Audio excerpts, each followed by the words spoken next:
Hi guys, good morning! Welcome back po dito sa Gandara Asay Channel for Showbiz Update. Ang tatalakayin nga natin ngayon at pag-uusapan po mga kakimpaw ay mayroon pong kinalaman dito sa paglabas ni Chinita Princess ng kanyang saloobin. Tungkol po ito sa mga issue na kanyang kinakaharap sa kasalukuyan mga kakimpaw.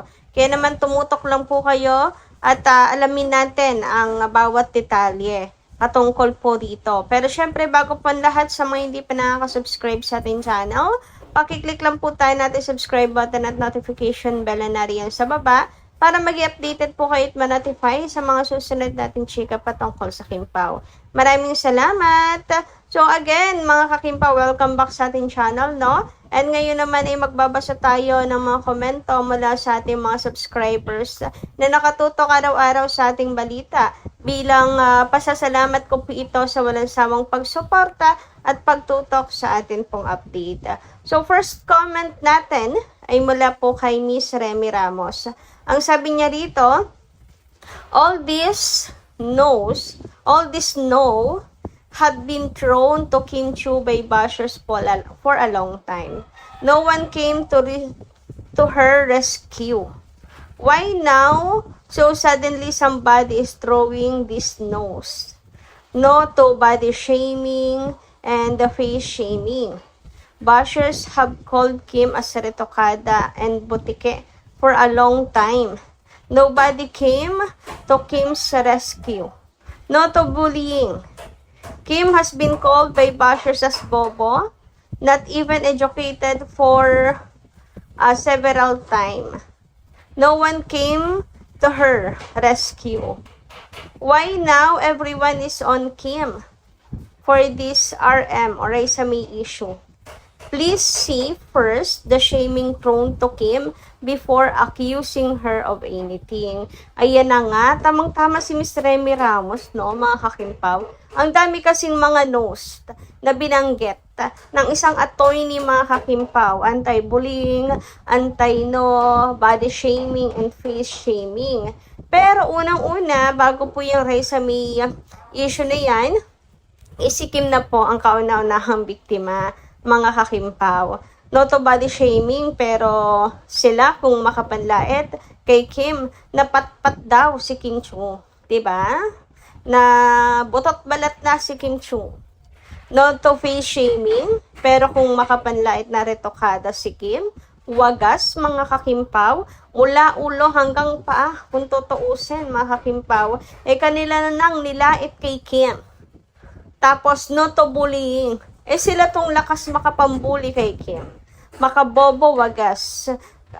Konting issue, talagang ginagawang national news na para bang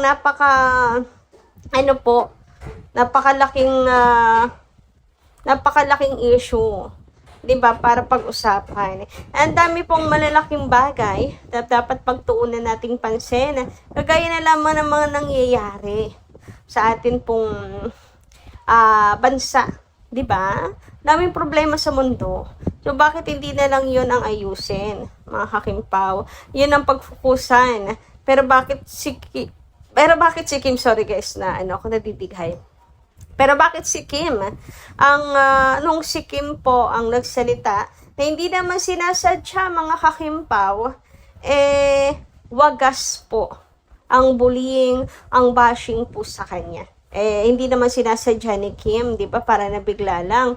Ngayon, sila sinasadya ang bawat sinasabi nila kay Kim. Pero, never po silang nang call out sa mga bashers na tigilan nyo na yan. Ang na ngayon, 2026 na, ganyan pa rin kayo mampuli. Wala, di ba? Walang nag-rescue kay Kim. Tanging mga solid fans niya lang talaga. Tapos, lakas pa bigay ng mga nose kay Chinita Princess. Aba, di ba? Kakapal ng muka. Kayo guys, ano inyong say tungkol dito? Tama po, di ba, si Ma'am Remy? Anyway, dumako naman po tayo ngayon dito sa next topic natin para po sa araw na to. And ito po ay patungkol sa SDA 2026 nominee. So, kailangan po natin i-boost, mga kakimpaw, ang pagboto kay Paula Avellino dahil malapit nang matapos ang botohan. Sa July 14 na po matatapos ang botohan, mga kakimpaw.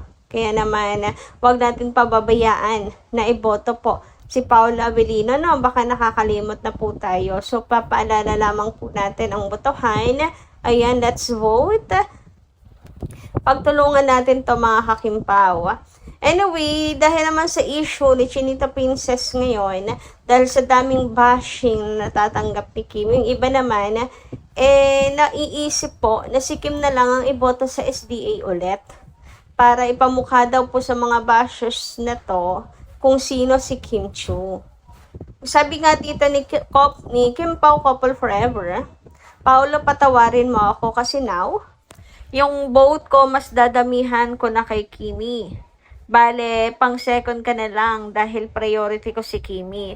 Para gusto ko ipakita sa bashers niya na she can break a record sa STA, na 2 times siya mananalo. Pero, pakibit-bit si Paolo kapag nanalo ka. Ay, wow. So, kanya-kanya tayo ng choice, mga kakimpaw. Ayan, nagigets ko naman kung bakit, di ba nga, parang paraan natin ang paghihiganti kay Kim, parang gano'n. Pero mananatili po akong iboboto si Paolo Avellino dahil ito po ay request ni Chinita Princess, eh. Di ba? Kumbaga ako kasi, sa kabila ng kagustuhan ko, mas susundin ko pa rin ang kagustuhan ni Kim Chiu. Diba? Ganun ako. Na meron akong gusto, pero mas susundin ko ang gusto ni Kim. Kasi, kasi gagawin ko naman yung, halimbawa, iboboto ko si Kim, gagawin ko yun para kay Kim.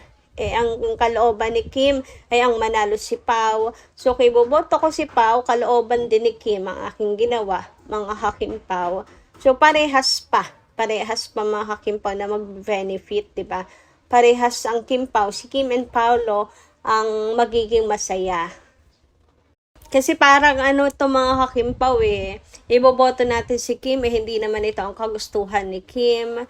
So, parang wala lang din ang ating ginawa pong pagboto, gano'n. Kaya naman, ang hikayat ko pa rin hanggang ngayon, mga kakimpaw, ay let's power vote for Paolo Avellino. Anyway, dumako naman po tayo ngayon at pag-usapan ang pinakasentro ng ating update para po sa umagang ito. At ito nga po ay pumapatungkol dito po sa paghahayag ni Chinita Princess ng kanyang saloobin, mga kakimpaw. Finally, si Kimi, meron na rin pong sagot sa mga issues na kanya pong kinakaharap, mga kakimpaw. And itong saloobin niya na to, mga ka-KP, dinaan po niya sa isang post. Ayan, isang background music, mga kakimpaw, na makikita niyo po dito. Yung encourages po for everyone na mayroon pong kinakaharap nga na problema. So, may reminder, mga kakimpaw, no? Katulad dito, you stand alone. May napaisip po kasi ang ilang fans, mga kakimpaw, sa pinili na to ni Kim Chiu na background music or background track. You stood alone, tapos you don't need anyone, mga kakimpaw. So, ilan po lang po yan sa mga message doon sa background ni Kimi, mga kakimpaw, kung saan napaisip po ang mga fans. Tingin nila, mukhang si Kimi po ay nakakaramdam na siya po ay pinagkakaisahan at siya ay nag-iisa lang, mga kakimpaw. Ayan, kaya naman patuloy po ang comments ng mga netizens or ng mga solid na lang siguro, no? Kasi usually mga netizens naman nakikisaw-saw lang din po sa issue, mga kakimpaw. To be honest, mga fan lang talaga ni Kimi ang siya pong nandyan para po sa kanya, diba? At mahal niya sa buhay. So, pinaparamdam ng mga solid niya na hindi siya nag-iisa, mga kakipi. Kinukuha nila yung pagkakataon para iparamdam kay Kim na mahal siya ng marami. Marami nagmamahal sa kanya at hindi siya nag-iisa. Ngayon naman, dahil din dyan, nasa you stood alone, you don't need anyone, hinahanap po ng ilan, of course, si Paolo Avellino. Ang sentimento ni Paolo Avellino. Since tahimik ka si Paolo Avellino and wala pong say sa issue, syempre ang mga tao, ang mga fans, hinahanap po ang sentimento niya, ang reaction niya, ang pagdamay niya kay Chinita Princess, ang pagsasalita niya na mag-stood naman siya for Kim, mga kakimpaw. But as always, diba, tahimik lang po si Paolo at wala pong sinasabi. So yung iba, mali po yung pagkakaintindi kay Paolo, or lahat naman kasi tayo walang alam sa nangyayari sa likod ng camera, di ba mga kakimpaw? Madali lang pong manghusga. Hinuhusgahan na po agad si Paolo Avellino. Kasi sa halip nga daw na mag-stood for Kim, ang kanyang ginawang pagpaparamdam sa social media ay ang kanyang business, mga kakimpaw, na pinopromote itong kanyang bagong business venture. So wala naman ako nakikitang mali dito, mga kakimpaw. Even Kim Chiu, kinongratulate pa niya si Papi Paolo. So wala pong problema sa kanilang dalawa. It's just that mapaghanap lang talaga ang mga tao, mga kakimpaw. Hindi naman po kailangan sumigaw sa social media ni Paolo. Ang pinaka-importante sa lahat ay nandyan siya sa tabi ni Kim. Personally, mga kakimpaw, literally nasa tabi ni Kim Chiu sa mga pinagdadaanan niya, mga kakimpaw. Malaking bagay kasi yon. So, wag po natin agad huhusgahan ng isang tao, lalo na kung wala po tayong alam sa likod ng camera, mga kakimpaw, at sa likod po ng social media.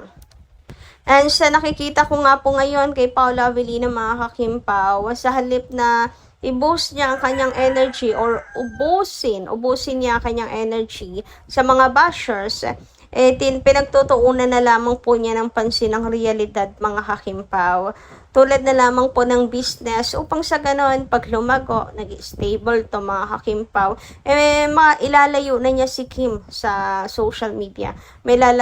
Sa social media, sa showbiz, may lalayo na niya si Kim sa showbiz.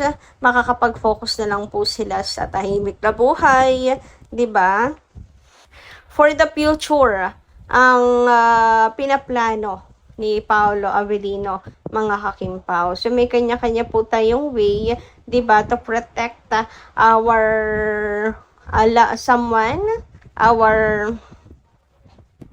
loved ones, mga kakimpaw. So wag po natin agad husgahan ang isang tao dahil sa hindi lang po kayo pareho ng pag-deal pa sa problems at pagsolusyon nga po sa problema, mga kakimpaw. So kayo guys, anong inyong say patungkol dito? Lagi naman silang magkasama kasi, mga kakimpaw And for me, that is what matters the most.